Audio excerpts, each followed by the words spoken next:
रहीम अस्सलाम वालेकुम। मैं हूँ आपका दोस्त डॉक्टर मोहम्मद फ़हीम मुजफ्फरगढ़ से। जी दोस्तों, आज का जो बड़ा मज़े का टॉपिक है, जैसा कि आपको पता है कि हम ट्रैवलिंग बहुत ज़्यादा करते हैं, सफ़र बहुत ज़्यादा करते हैं। इसी सफ़र के दौरान आप पर्सनल गाड़ी पे सफ़र करते हैं या आप प्राइवेट गाड़ी पे सफ़र करते हैं, तो वहाँ पे प्राइवेट गाड़ी पे तो बहुत ज़्यादा एसी चल रहा होता है। उनके लिए भी मैं मैसेज दे रहा हूँ, और आप दोस्तों को अगर आप पर्सनल सफ़र करते हैं तो उसके लिए भी आपको मैसेज देता हूँ कि भी आप अपनी गाड़ी में एसी कितना रखना है। अगर आपने गाड़ी में एसी तेज़ चलाया हुआ है तो उससे आपका गला ख़राब हो गया, तो उसकी आज आपको होम्योपैथी बड़ी बेहतरीन मेडिसिन बताऊंगा, 2 होम्योपैथिक मेडिसिन बताऊंगा।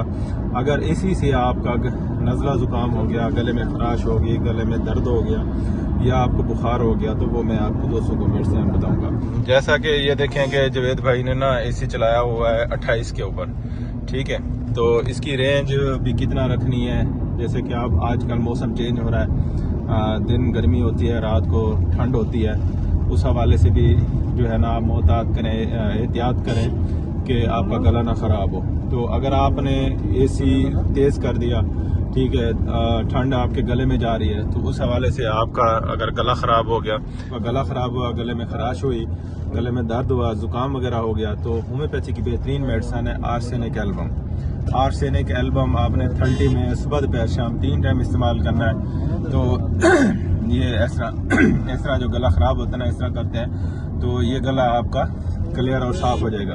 अगर गले में दर्द हो रहा है, ठीक है, वरम सोजिश हो गया, बुखार हो गया, तो फिर आपने आर्सेनिक के साथ बेलाडोना 30 आपने इस्तेमाल करनी है, तो उससे आपका गला भी सही हो जाएगा और दर्द भी नहीं होगा और वरम भी नहीं होगी।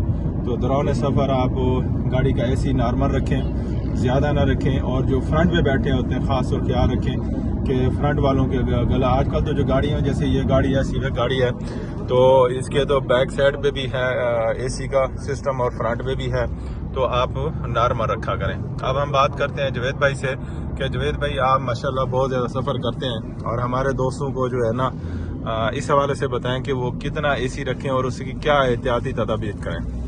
बहुत शुक्रिया डॉक्टर साहब। पहले नंबर पे तो मेरा जो तजर्बा है, जब गाड़ी चलती है तकरीबन 30-40 किलोमीटर के बाद अंदर की जो टेम्परेचर होता है वो नॉर्मल